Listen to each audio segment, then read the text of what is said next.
Hey Carl, how are you doing?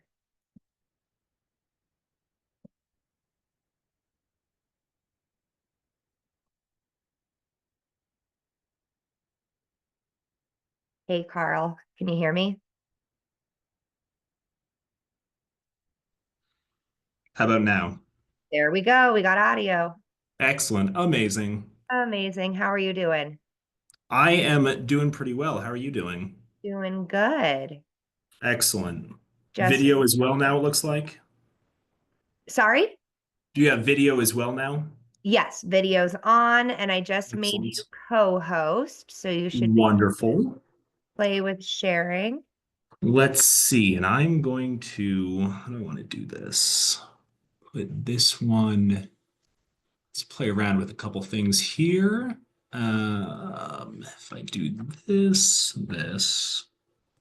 back to Zoom, and then if I share.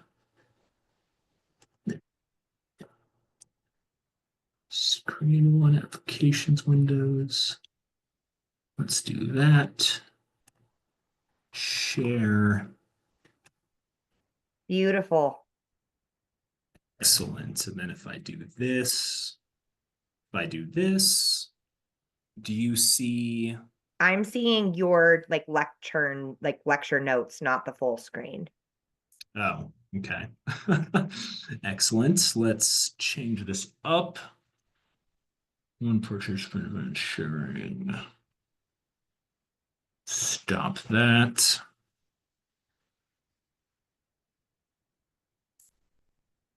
Share button. I'm so used to Teams that whenever it's Zoom, it's like, where is everything? I know, I don't think I've used Zoom since like the start of the pandemic. Yeah, no, seriously. And And then I guess, it's only the IES things yeah, that we have to use Zoom. Yep. So I know yeah, I was it's like, I guess last year FOL when I helped monitor a session.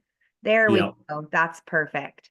Nice. You got that. And then as I advance, oops, let's see here. Then as I oh, there we go. Yep, we're advancing. Yes. Sweet. All righty.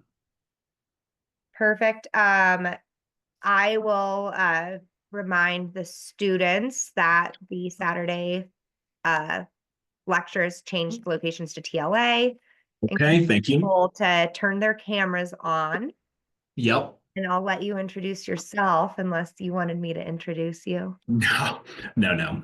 I'll do that. Let's see. So yeah, you got the initial announcements, then you'll do like attendance and all that stuff. Yep, I got attendance taken care of. I'll turn my camera off after you get started, but I'll be listening in. So if you have any technical issues, questions, let me know. Um, Gotcha. you want students to like unmute and interrupt you or interject as they have questions? Do you want to encourage them to use the chat? I'll give that little spiel.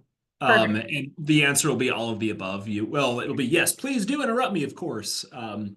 But Jordan, this is codes and standards. So if they even stay awake by the end, that's going to be a victory. So This is the most exciting module. What are you talking about, so Carl?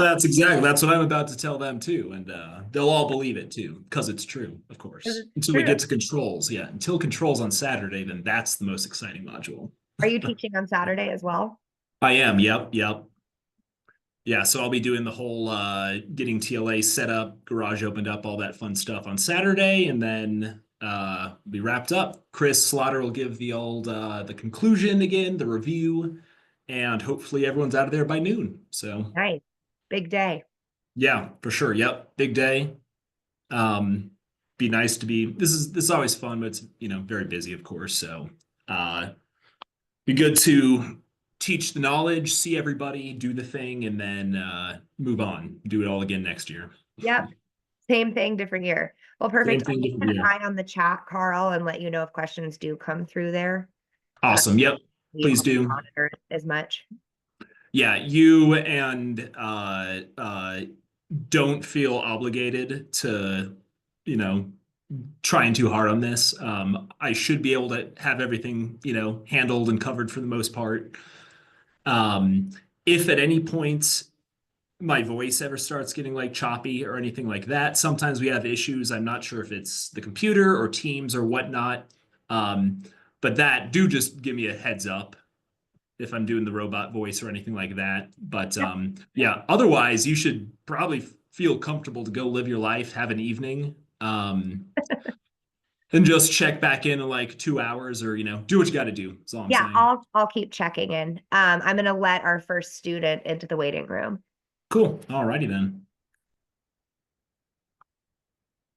Go.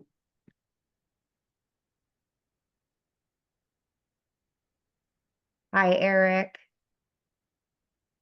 Hey, how's it going? Good. How are you doing? I'm doing good. Good. Hi, Eric. Hey, Carl, how have you been? Doing well, man. How about yourself? I've been doing good, super busy. Yep. It's that time of year, slash, it's just normal life these days, it feels like. Yeah, that's for sure. Well, Yep. I just took my PE last week and um Did you? Oh my gosh, congratulations. How do you feel? really good considering I got the results back. It turns out I passed, so Hey, big congratulations. That's y- right. yeah, so now I'm just in the process of getting registered here in Wyoming. Oh my gosh.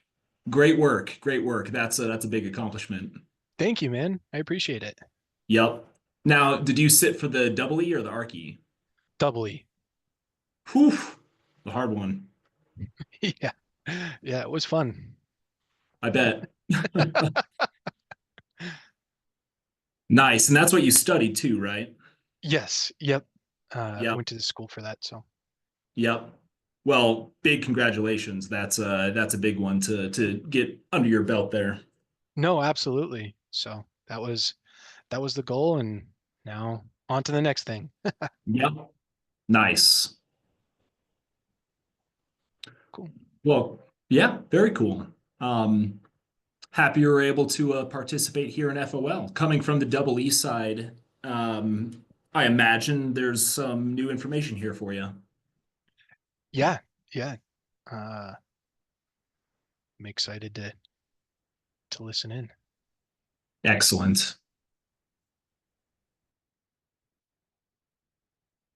Change it up. We're going to stop sharing the screen for the moment so I can keep an eye on participants as well. Perfect. Jordan's doing a great job as well, but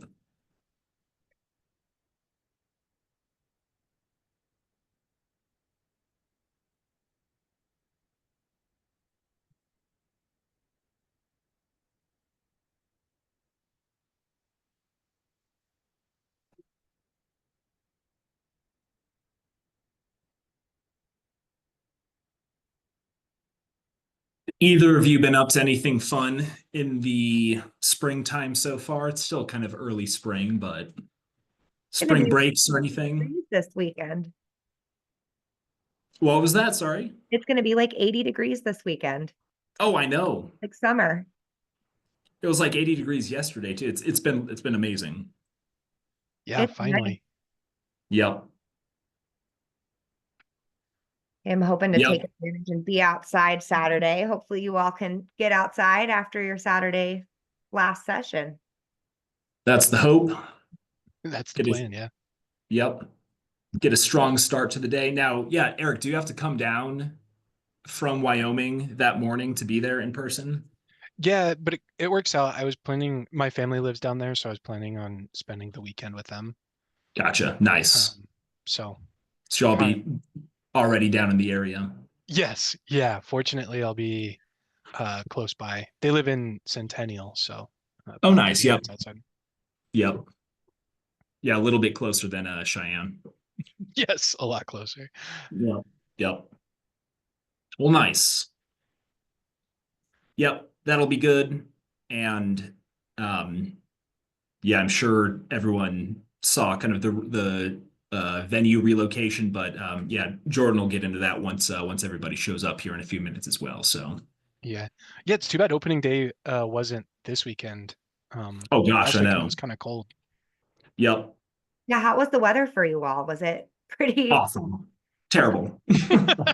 Yeah, it looked really cold. Yep, I always avoid opening day just because of like the chaos of it all. it's Even though very I'm just on the opposite side of I-25 and 20th, so I kind of am right yeah. there. Yep, you're pretty close there for sure. Yep. Do you guys do anything fun, Jordan, on opening day, or just kind of like stay the heck out of the area? We don't. we kind of just avoid it. Yep. Yeah, I know previously we've done stuff, but this year we didn't, which was fine given the weather. Hi, Amber. For sure. I love chicken tenders. Hi, Amber. Happy Thursday to you. Hello, happy Thursday. Hello. You know, chicken tenders. Sounds delicious. Perfect.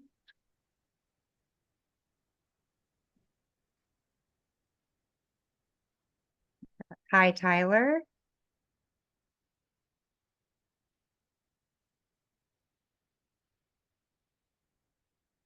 So as you're entering, we encourage you to turn your cameras on, say hi. It gives Carl some faces to look at while he's talking about codes. Not required, but definitely encouraged. Definitely encouraged. Thank you, Jordan.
Welcome, everyone. If you're just joining us, we encourage you to turn your cameras on.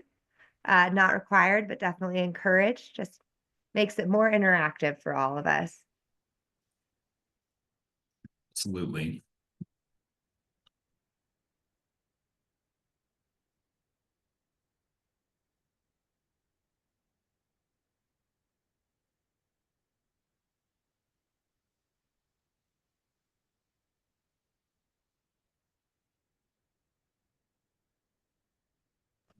Me and Peyton are together.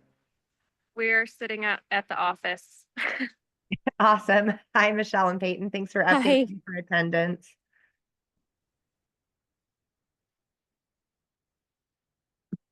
Jordan, do you know how many participants there are total this year? Let me see. Looks like 17. Wow. So we might just give it a few more minutes for everyone to Couple more minutes for sure. Yep. What's Ian, up, thanks for Ian? turning the camera on. We love it. Yep. How are you doing tonight, Carl? Very well, sir. Beautiful day. And what better way to end the day with talking about codes and standards here? I know everyone's very excited and they don't even know the half of it. An exciting, important topic. Yep. That is right. All right, we just had a couple more join. Thanks to everyone who's calling in, encouraging everyone to turn on cameras if you're feeling brave. We'd love to see your lovely faces.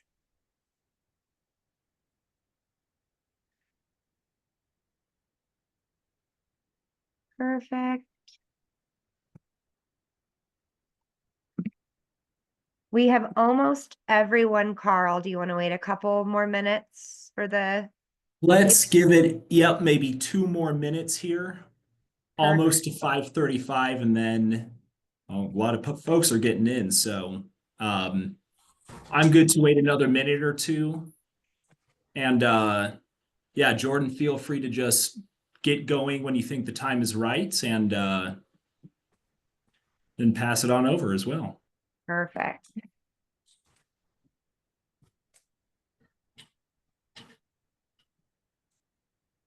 Hey, Carl. Hey, Madison. Happy Thursday. Yes, almost there. Getting close to lighting controls on Saturday, which if you think tonight's going to be fun, everybody, just you wait. I That's can't right. wait. Me neither. I am excited to go to your office though. I always like hanging out there. And Leif said you might have alcohol for us too. I said 8 a.m. And he was like, well, it's TLA. Uh, So that it cracks me sounds up. like Leif, and that sounds like lighting reps, that's for sure. We'll have to jot that note down for yeah, Chris and Brian. I'm sure Yeah, they right. listen too. Yeah, exactly. Yeah. Little Bloody Marys and mimosas to get us going.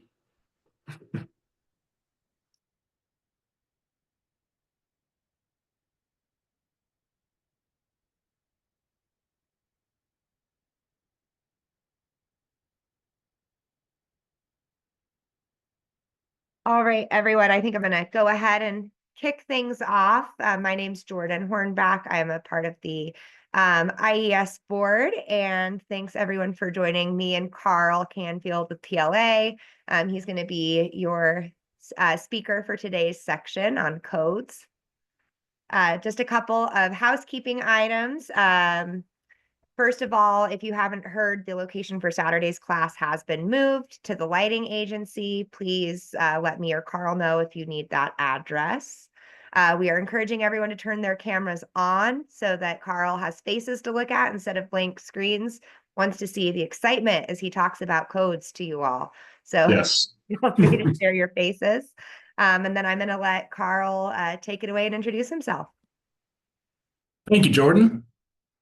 Get my screen share going here. So yes, my name is Carl Canfield. Know a few of you. I work over at TLA, lighting controls particularly, but also been involved on the IES board for a few years. And I am going to be talking to you this evening about codes and standards. And then you'll also be seeing me again on Saturday for that lighting controls that I keep teasing here. So, appreciate y'all spending a bunch of your Tuesdays and Thursdays with us here. We're almost there. So let me stop talking so I can get my screen share going. I'm terrible at multitasking, and then we're going to get going with this here.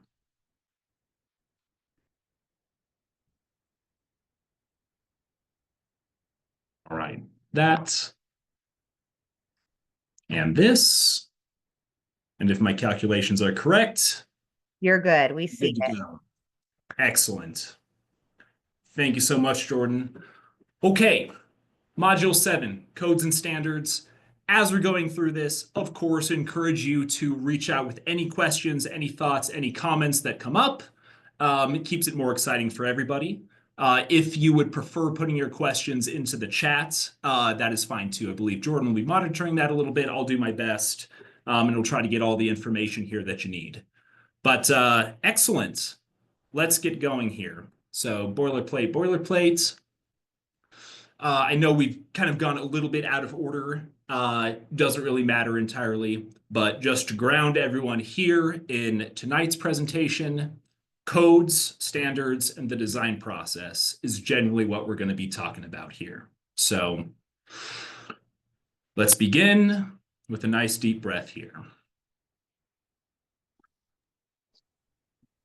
But don't worry, once you're done with this module here tonight, all due respect to Ms. Angelou, maybe just don't let her near your comp check, is all I'm saying. Excellent. Learning objectives for tonight. After this, you will be able to identify the lighting-related codes and standards that affect us here in North America. You will be able to describe some of the typical provisions and requirements of those building and energy codes. You will be able to analyze basic energy management strategies here. Excellent stuff. So the lighting design process obviously tracks the general overall architectural and design process. And many of you are familiar with what that looks like, right? So a project obviously starts, kind of at the beginning, the programming phase, if you will, conceptual phase. And that usually looks like just conversations between the architect or the initial design team and the owner. It's conversations, it's emails, it's just getting kind of that general image, the general idea of what the lighting and controls for the project want to look like in the end. If there are any owner standard requirements, anything like that, it all starts at the beginning with these conversations. And then, of course, the design process starts to unfold through there.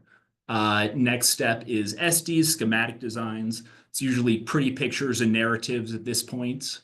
The narrative itself might include kind of some space by space, foot candle level, some ideas about the luminaires, the layers of light, the general aesthetic that you want to include in those spaces. There will probably be some blurbs about the lighting controls, touching base on energy code, where occupancy sensors are required, for example, where time clock might be required, those sorts of things.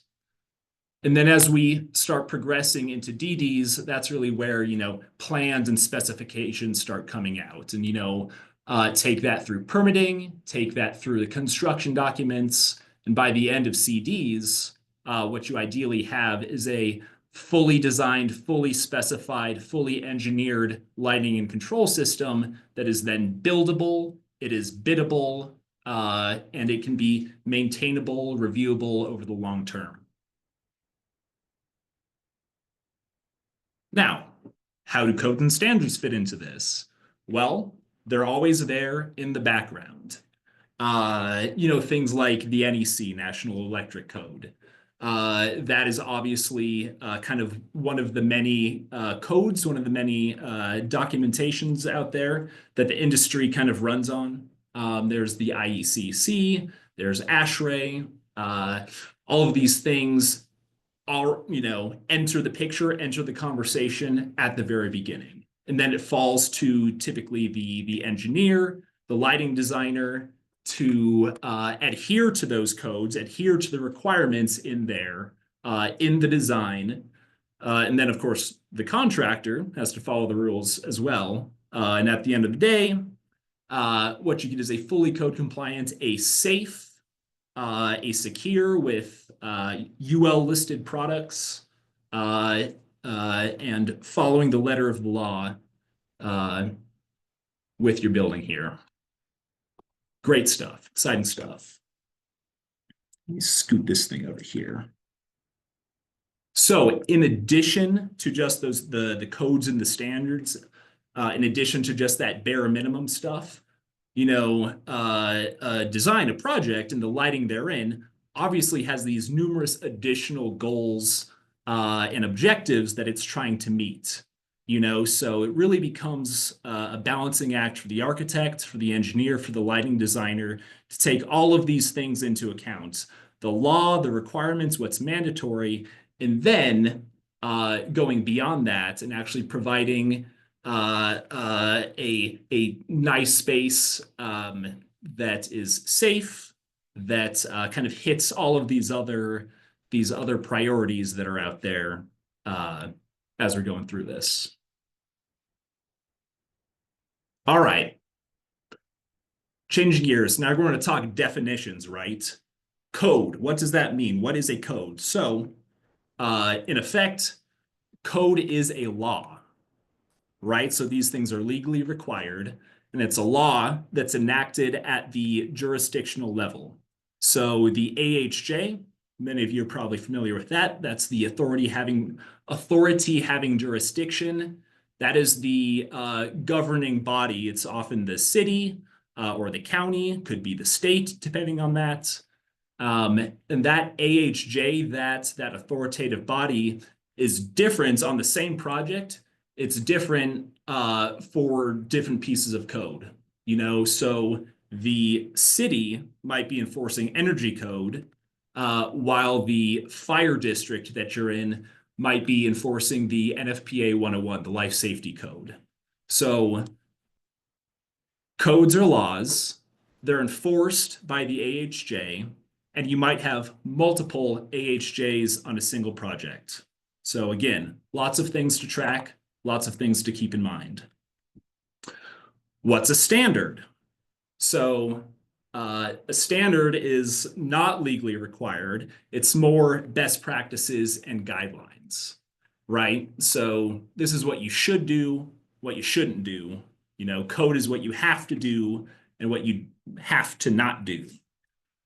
So standards, that's how codes start their life. The NEC, for example, the National Electric Code, that big book, that document technically is just a standard, right? Even though it says code in the title, that's just words. That's literally just the title. That code, that legal definition does not apply until the AHJ enacts it into law. The IECC, again, says code in the title. Technically, it's just a standard until it's adopted at the jurisdictional level. Okay, so codes are laws. Standards are just best practices. Questions so far on any of this? Looked at design process a little bit. What's a code? What's a standard? Pretty straightforward so far. Now let's dive in a little bit deeper and actually look at some more of these specific codes and kind of some of the requirements that are in there. Start with the big one. NFPA 70, aka the NEC, aka National Electrical Code. It's a real big one, very important. It's, again, adopted usually at the state level, and then each building department down at the county and city level also adopts a version of the NEC. And each jurisdiction throughout the state, throughout the entire country, it's a side thing to know, is that they can do a lot of amendments, you know, to the code text itself. Many of you have probably run into that, where you're looking at, oh, you know, City and County of Denver, they've adopted the IECC 2021 with Denver amendments. That is a fairly typical process where they start with just the pure text, make the changes they want, and then the amended version, that's what becomes the actual code in that jurisdiction. Just something to point out there. So here's the NEC. The purpose of the NEC is fairly straightforward in the end. It's to keep people safe, it's to keep buildings safe, and it's to not start fires. Essentially, that's what everything in this book is about. So in that regard, it's important to know the NEC, it's an installation standard, right? We're going to look at something a little bit later that's a product standard, but NEC covers the installation. It's the building. Keep it safe. Keep it up to code here. Keep people safe, and off we go. Some of the lighting related requirements of the NEC are what you see here in front of you. For example, I don't know how many folks on this call have an electrical background or a full lighting education background. So some of this might be a little review for you. This might be new for some of others of you. But lighting circuit, any circuit really, the rating, the capacity of that circuit is defined by the breaker, essentially. So 20 amp branch breaker makes a 20 amp circuit. Obviously, pretty straightforward. Another requirement of the NEC is down rating those circuits. So that 80% capacity, take 80% of that 20 amps times 120 volts. That gives a maximum allowable load of 1,920 VA or watts, you know, power factor aside. But those are some of kind of the broad strokes of the NEC, some of the actual requirements, right? So another big one is the separation of line and low voltage conductors. You can't run your 277-volt AC lines in the same conductor as your lighting control communication cable, right? There's a lot of problems. You're going to be inducing noise on that low voltage cable. Bad news all around. NEC has recognized that. So that's why there are provisions for keeping entirely separate conduits, entirely separate pathways for your line voltage power cabling versus your low voltage. Accessible connections, access panels and ceilings, junction boxes, all of these things, these are answers to this requirement in the NEC. So every end of each cable, each wiring run out there in a building, the ends where the junctions and the splices are made, all of those have to be accessible by electricians, have to be accessible for maintenance purposes and bypass purposes. Any questions on NEC? That's a big one, and this is not an NEC class, but there's a lot of stuff in there. So just holler out if there's anything that anybody wants to chat about. Cool. So NEC, that is an installation safety standard. Now we're looking at UL, which is a product safety standard, right? So if you have ever specified a light or a power pack, then you know that those products need to be UL listed. Maybe you've ever wondered where that's come from. Well, the NEC requires that the products that go into the buildings be UL listed. So there's kind of this checks and balances between the two. But UL itself, the Underwriters Laboratory, is a third-party testing agency where any product that is sold goes to UL for testing and for approval.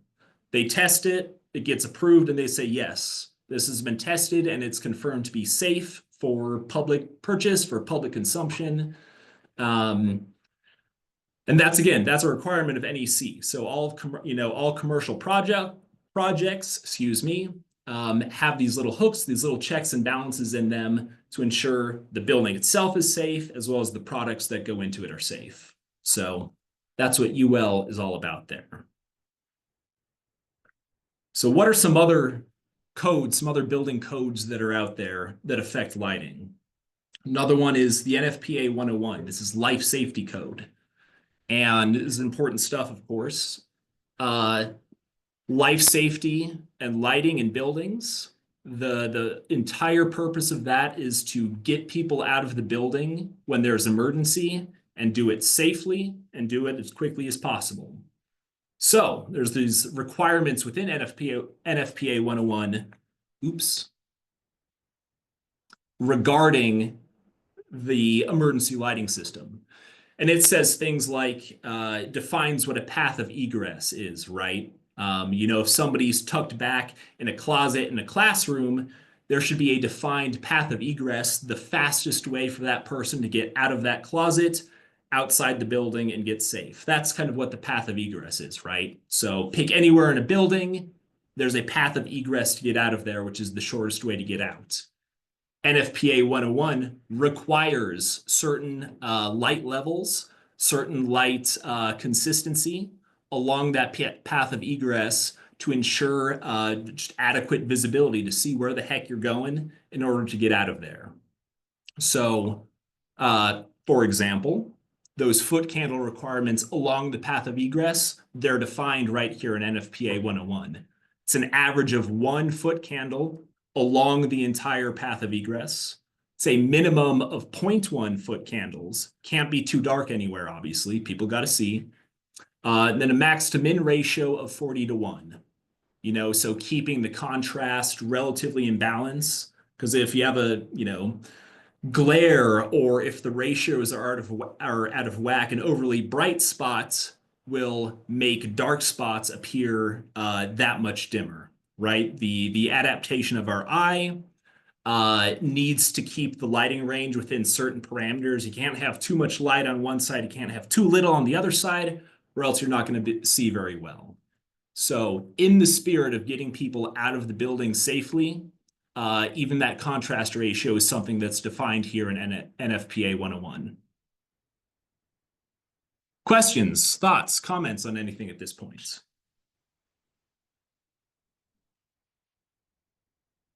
Excellent. Perfect delivery, as always. So that was building codes, that was electrical codes. Shift gears ever so slightly to energy codes. Handful of energy codes out there that all ultimately have the same intent at the end of the day. The big ones here in the United States are ASHRAE 90.1. They are IECC, Chapter C405. And if you're working in the West Coast or in California, there's Title 24. A lot of jurisdictions, specific cities, specific municipalities out there have their own version of energy code as well. City of Boulder here does, City of Denver does, and they, similar to amendments on code, they start with the IECC, for example. They keep what they want, they get rid of what they don't want, they add what they want, and then that becomes City of Boulder Energy Code, for example. By and large, most jurisdictions in our state here follow the IECC. When state money is involved or federal money is involved, then ASHRAE 90.1 might come into play. Let's dive in a little bit and see what's going on there with these energy codes. So what, to what scope areas does the energy code apply?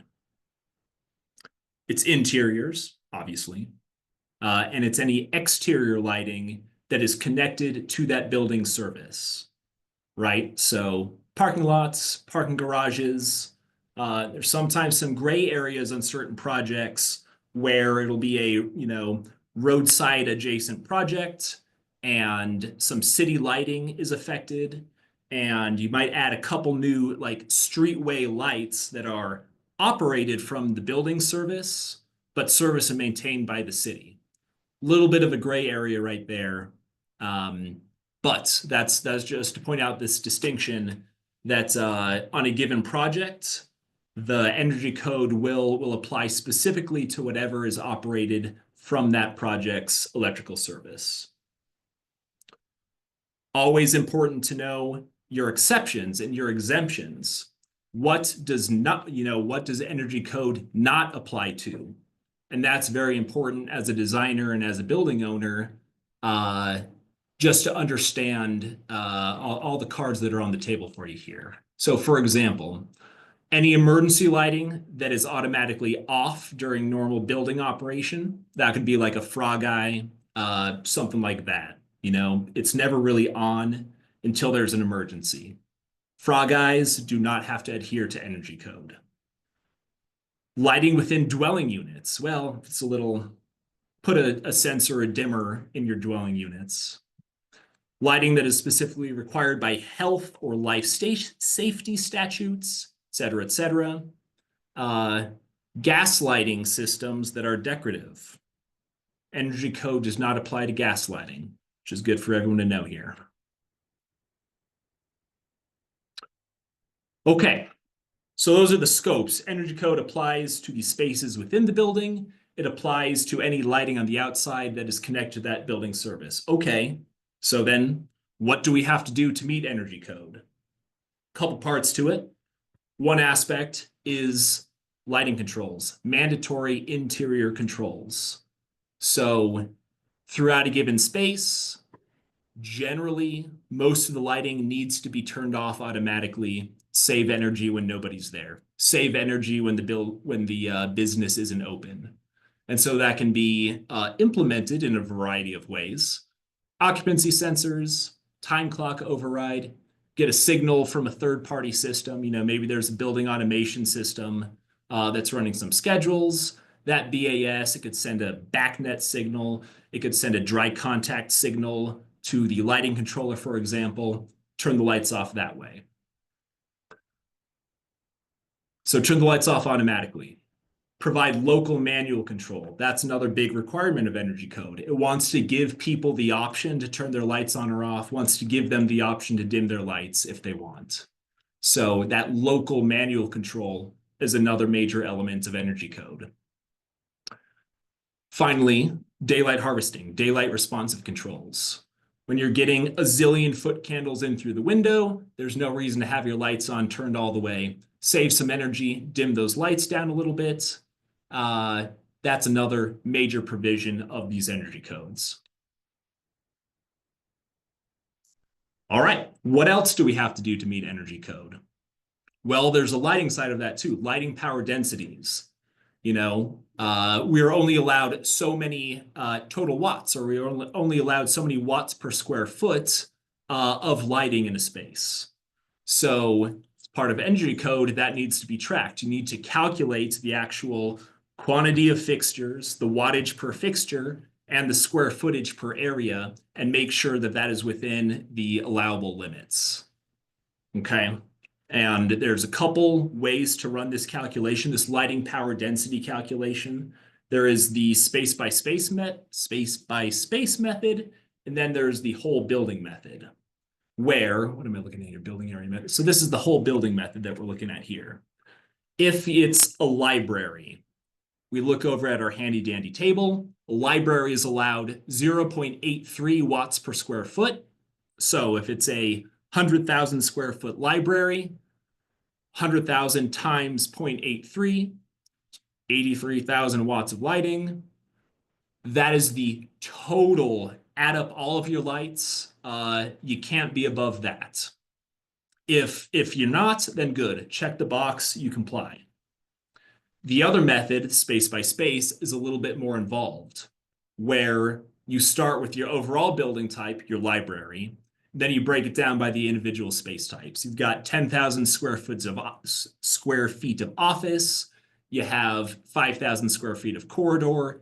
Do the calculation using the guidelines in the code book here.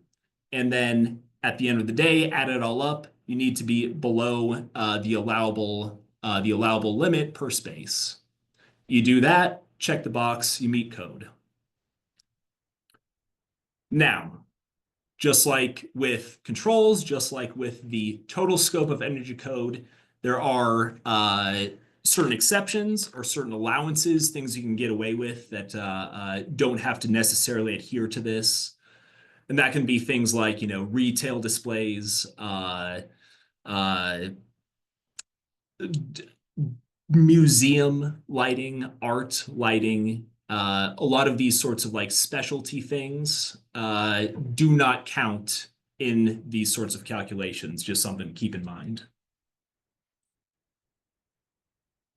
All right, great. Energy code. You're all experts now. Shifting gears a little bit again. Aspirational standards.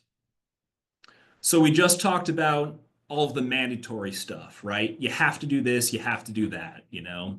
You have to ground your transformers. You have to hang your luminaires from structure above. You have to turn your lights off automatically when no one's there.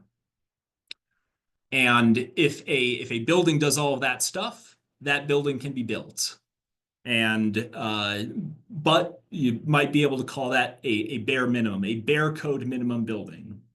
It's legal, that's great, could be cost effective, but what if the owner, what if the architect wants to go above and beyond that?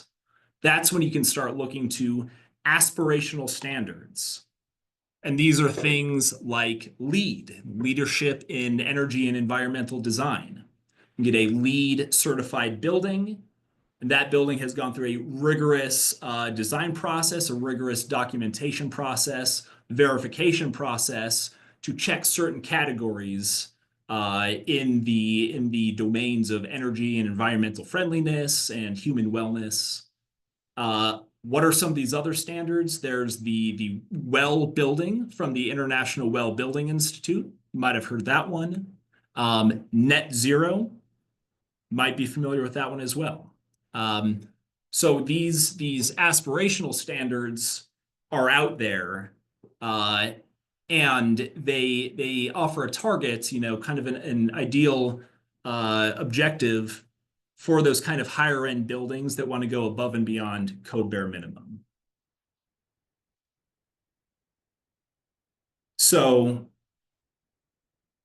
in addition to just the lighting, in addition to energy savings, these programs, these aspirational standards like LEED, like the well building standard, also address other things: air, water, the materials that you're using, the sound both within the building and in the community outside of the building. All of these factors come into play when you're going for a certification like this. What's to say? Any questions on these aspirational standards? LEED, well building. There's another topic out there, which I personally have heard of a little bit more in the last couple of years, and that's the declare label.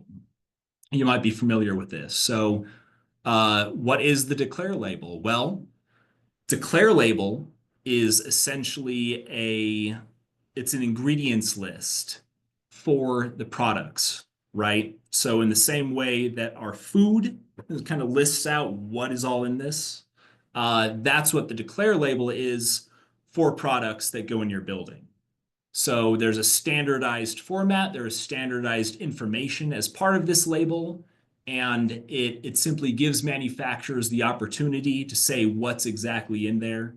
And then it gives building owners, developers, architects, that information gives you a way to kind of, control and set additional standards. If there are certain red listed ingredients that you do not want in your building, certain toxic ingredients, well, that is now disclosed here in the declare label, gives you the ability to keep those out of the building, keep those out of the space. So this is an ingredients list for products.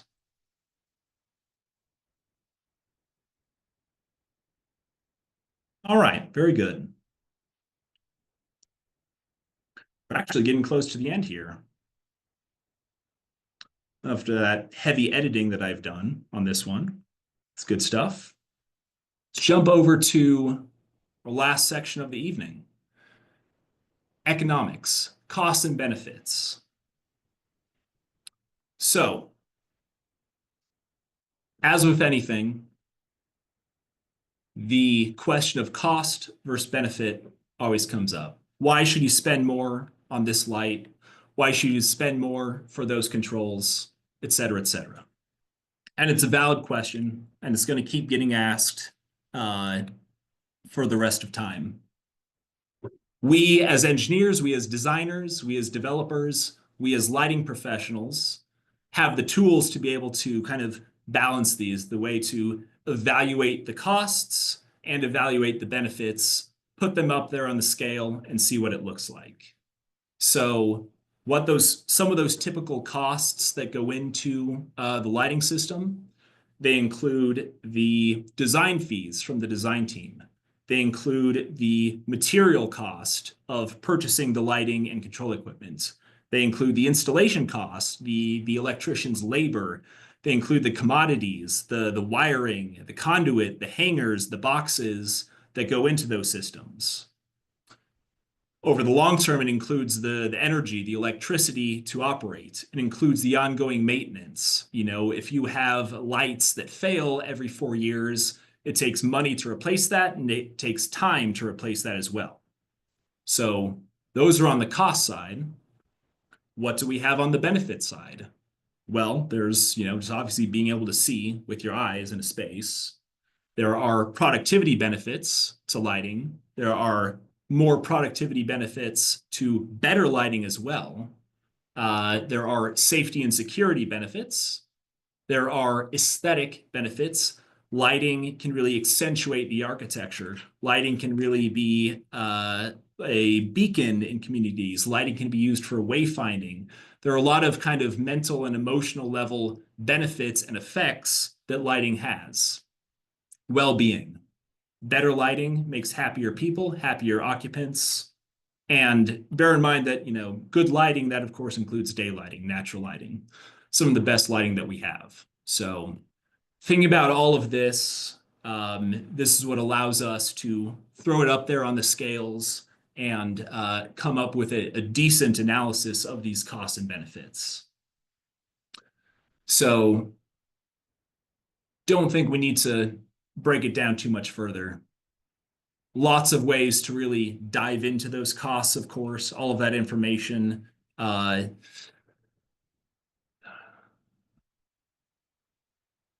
Yep. Take a look at this one. If anyone's curious about any of this, let me know. Because we can get very granular with calculating and documenting all of the costs on this stuff.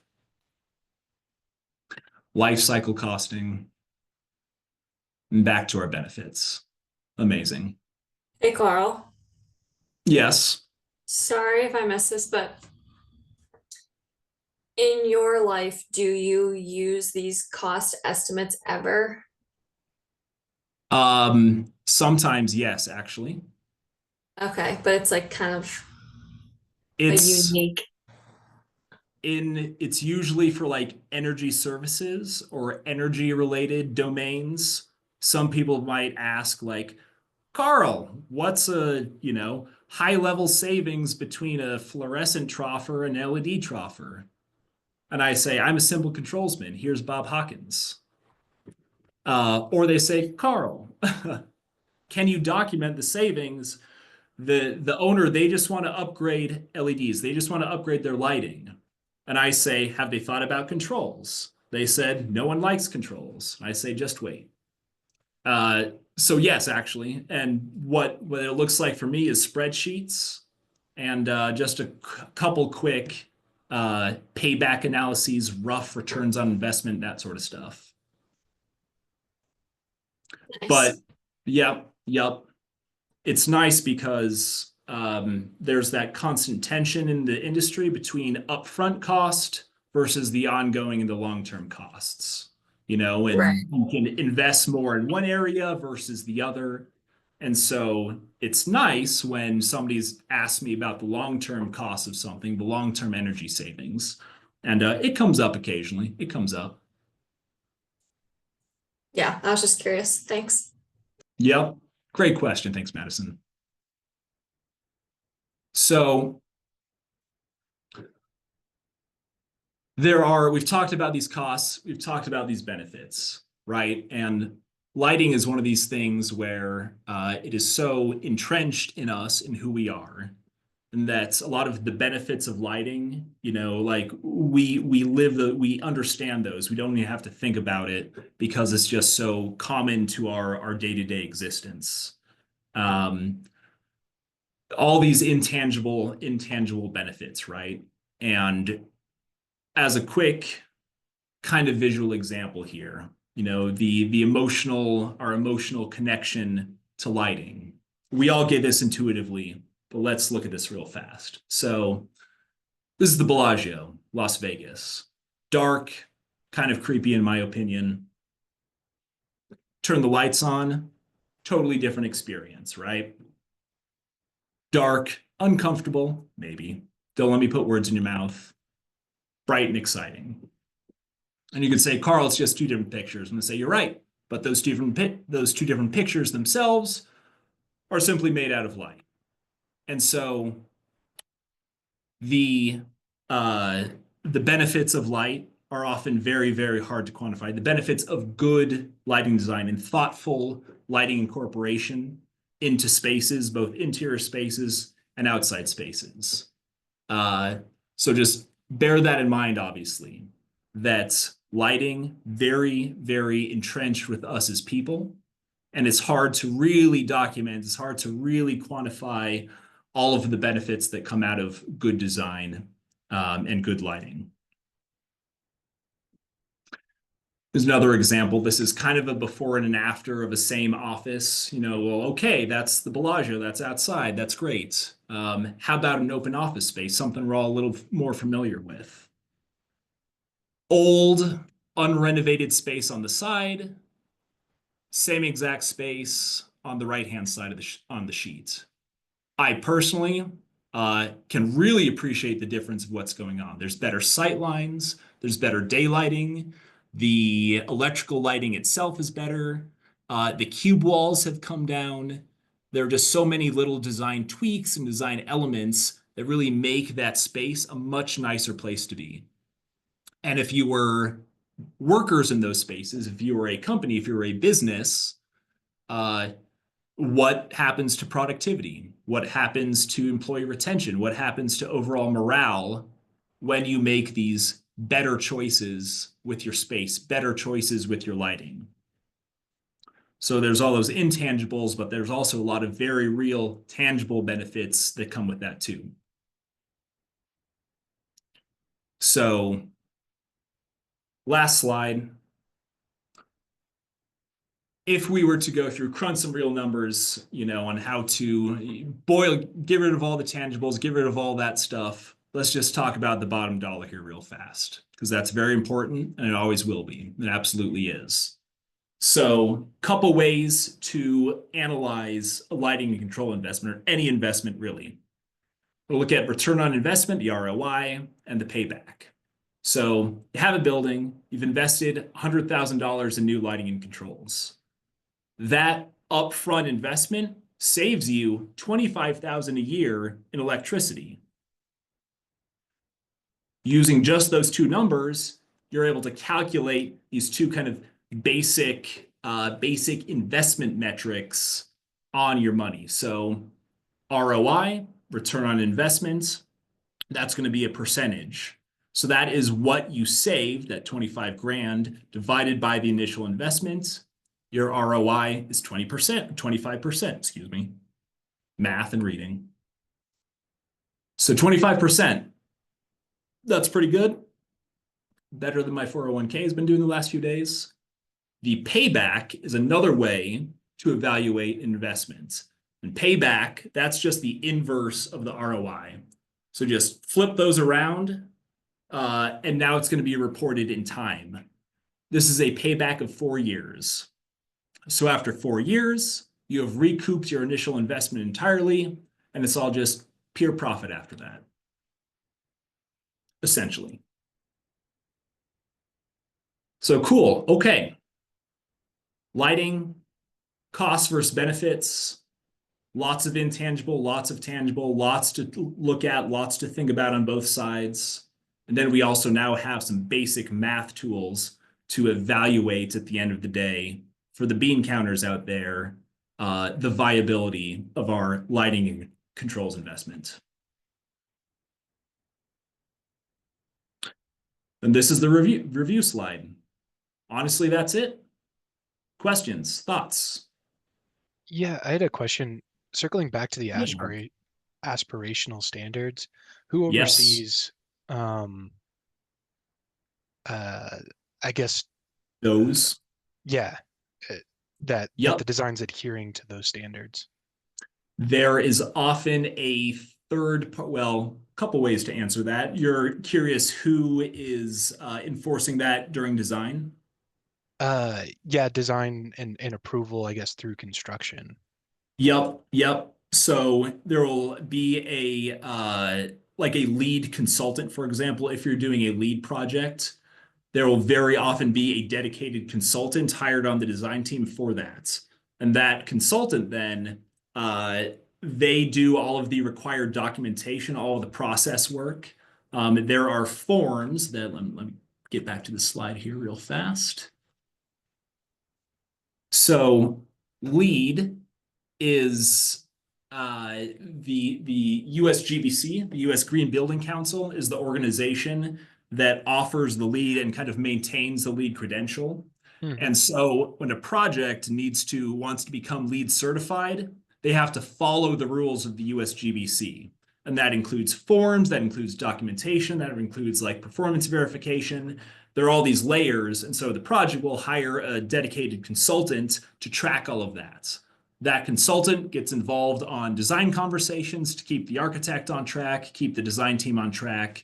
keep the GC on track and make sure that everybody is filling out doing things right. The design itself is proceeding correctly, and that all of the proper design, the proper documentation, and the proper forms are being tracked, if that makes sense. Yeah. And then for that entity that is that you're submitting forms to, is that a public entity or is that regulated through the government? Another great question. The USGBC, they're like a nonprofit organization out there, Okay. much like the IES itself. So they are nonprofit Okay. agencies, and yeah, I think that's it. They're kind of standalone, unregulated, Okay. if you will. Makes sense. Yep. Much like we at the IES are unregulated. Great question.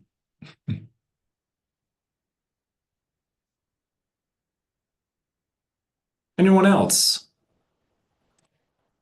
Does anyone want to go to Dark Bellagio, or are you all on the Bright Bellagio train with me? Bright Bellagio for sure. For sure. Yep. Dark Thank you, Bellagio everyone. would make a good haunted house. A good point. That's a true. bad Yeah, point. exactly. There's a time and a place for each, I guess. This is random. You may not know the answer, but does Vegas have like the same kind of time clock controls that we have in Denver, or do they not have to turn off lights ever because the city doesn't sleep? That's a great question. I'm not sure. Okay. Yeah. Has anyone on the call done any work in Vegas?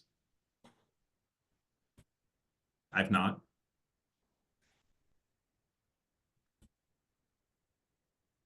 Yes, I'm curious. I'm sure because it comes down to the AHJ level, right? So Las Vegas as an AHJ, that would be wild.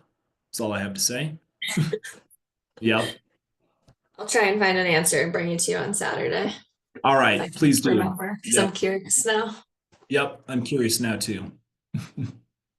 Las Vegas Energy Code. Blank. Cool, folks.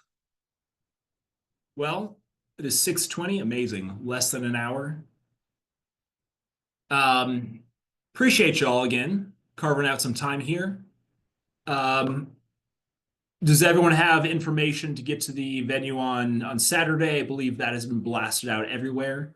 If not, feel free to let me know right now, and we'll make sure to get that information to you. And other expectations for Saturday. So breakfast will be provided.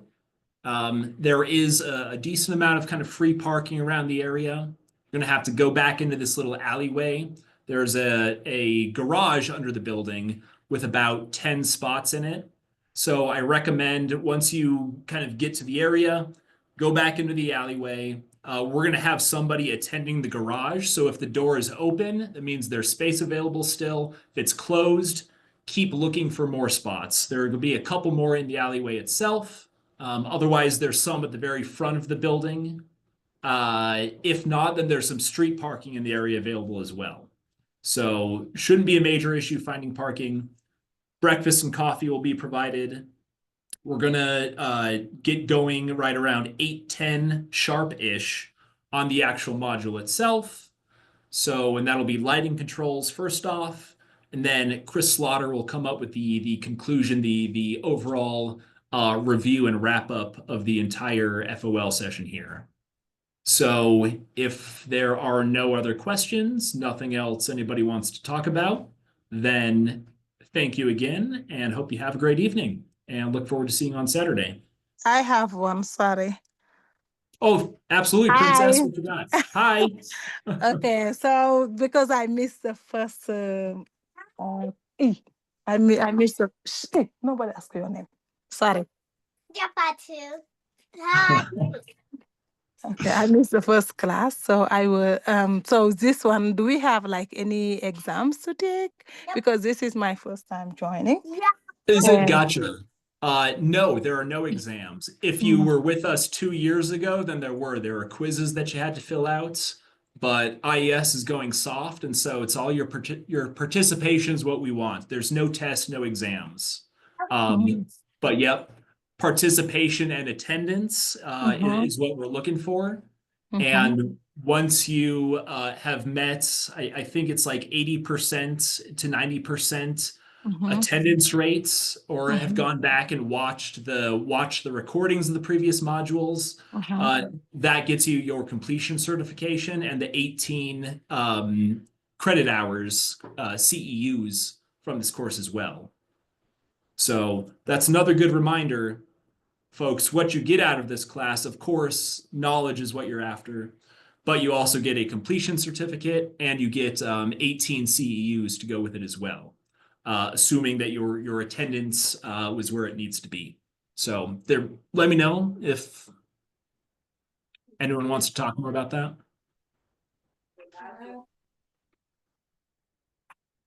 Cool. Hi, Brittany. Hey there. Well, excellent. Anything else from anyone? Right, Bellagio? Nope, that's good. Thank you. Wonderful. Thank you, Princess. You're welcome. Well, okay then. Appreciate it. Go live your lives, and look forward to seeing you on Saturday. Thanks, Good. Carl. Thanks, Thanks, Carl. Carl. Thank you. Thank you, Carl. Thank you for your time. Take care, everyone. Have a good evening. Thanks, Carl. Thank you, Jordan. I have a question for you, Carl. Yes, indeed. Okay, and then let's see. Okay, so I want to know because I just joined the IES. I was Oh, doing did you? some Yes, I was doing some research, and after I have an MBA, after my master, I start working for a manufacturer. So Mhm. I want to do the LC tests, and I did some Yes. research, and so that with my master and just working for 3 years in the lighting manufacturer as a customer success manager, I'm Yep. able to do it. That's why I joined the membership of IES and try to learn more so that I can do Yes. that test and grow because I wanted to pursue a PhD in education, but now I changed my mind since I'm in the lighting industry for now 3 years. Yep.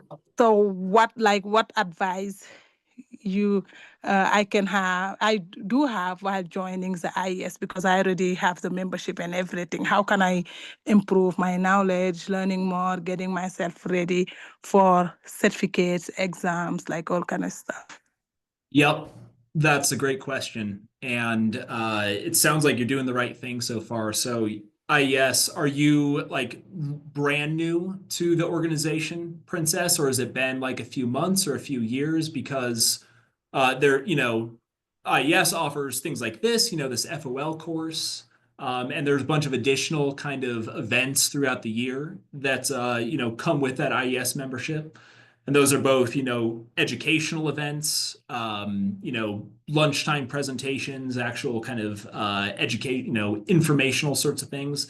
There's also a lot of like social events and social aspects, which, as I'm sure you very well know, is that, the social and the people networking side of anything always helps with your goals and whatever you're trying to do. But so you said you Yeah, have mhm, an mhm. MBA. Yes, I have an MBA, and I Yep. just joined the IES. It's 2 weeks or less than 2 weeks, I think, last week. Gotcha. That's why Less than I two missed the first weeks. class. Gotcha. Oh, Less than understood. 2 weeks. I just joined. So, yeah, last week was my first class, and it was a Thursday. So I Yep. got the recording and everything. So I hope it's not going to penalize me for missing a whole week or 2 weeks of class. But I have the two recordings that I was watching. Yep. Well, excellent. Yeah. Watch those recordings. And now, is it a priority for you, Princess, to get the CEUs out of this, or are you just here for the knowledge mostly? Well, I want to get both, of course. Yeah. Yep. Yep. Yeah. Okay. Well, yes. glad you brought that up. We'll make sure to get all of the other modules to you, all of the other recordings. They're all up there, and so you can just kind of go through at your own pace and watch those. And Brian Johnson, who is our, the education chair for the IES, we'll get you looped in with him if you aren't already, just to make sure that he knows that you only joined a week and a half ago, and so you kind of dropped into the class about halfway through. And we'll make sure that he's tracking getting the recordings to you so that you can get the CEUs as well. Yeah, he knows because I emailed him after my membership and everything. I emailed him and he sent me Excellent. some of the recording. Yeah. Yep. Gotcha. Excellent. Well, you're doing all the right things so far. And now you currently work for a manufacturer? Yes, I work for American Lighting as a Oh, customer yes. success manager. Oh, nice. And Very nice. thank you. I know the LC is in November, and it only happened once a year because I was going to start my PhD this August, but I postponed it to do this LC test. And that's why Yep. I joined the IES to make sure like I have all the knowledge and all the education and get ready for it. So I don't know what I need to do, but I've been researching for it. Yep. Excellent. Are there I imagine there are LC courses, LC training courses out there that you could sign up for. Is that something that you've seen? In IES, yeah, I know there are some testing and everything. No, not testing. There is some Training classes and things like some that. training classes. I didn't go through it deeply because I missed some of this class and I wanted to understand it more and everything. It's still Yep. learning, so I didn't go Yep. deep on it because I wanted to finish this one and then jump on the LC. One thing at a time. Yeah. Yep. Baby steps. Baby steps. That's right. Yep. Yeah. As part of yep, and as part of this class, do you also have the student materials that were part of your registration fee? Yes, I got the student material. I already downloaded and I'm going through it. Excellent. Yep. There's so much good information, so watching the recordings is one thing. Getting, having the actual like live narrative and live commentary on is very useful. And I'm sure you're already doing this, but having your student resources as well with you as you're going through the modules. I imagine that would be also a very effective way to really retain what we're talking about, retain what you're learning. Because I know IES, they've dumped a lot of investments and developments into this course. And so, yep, your student materials there, extremely valuable. A lot of really good information in there. So make sure you're looking at that, because that's really it's a good basis, for this whole industry. So. Okay, awesome. Thank you so much. I appreciate it. Yep, absolutely. Okay, bye. Thanks. Have a great evening, Princess. We'll see you. See you on Saturday. Yep, see you Saturday. Take care. Bye-bye. Bye. Thanks. Bye. Hey, Carl, you all good? Need anything else? I'm all good. Thank you, Jordan. Yeah, that wrapped up early. Yeah, I know. It's all my heavy editing that I did on this one. Nice. Well, it sounded great. I'll go ahead and pause this. I got attendance taken care of, so we should be good. Excellent. Tom, you there? You good? I'm sure you've wandered away at this point. I couldn't find the link forever, and I texted a coworker and they sent it to me, and then you guys got done a little early and I was also late. So I'm really Yep. sorry. Yep, gotcha. No worries. As you know, the recordings will be coming out. So just make sure you check out. You can watch it at double speed. That's fine. Be done in 30 minutes. Sure, yeah. But yep, watch the recording. Have your student resources out there with you. Yeah. Lots of good content, of course. Yeah. Well, thanks. I appreciate it. Thanks for checking in. Yep. No, absolutely. All right, ma'am. Take care. Have a great evening. And are we going to see you Saturday? Yeah, that's the plan. Yep. Excellent. Right on. See you Well, guys good then. deal. Yep. Take care. We'll see you then. Thanks, Carl. Yep. Yep. Thanks, Jordan. Thanks, Tom. See ya.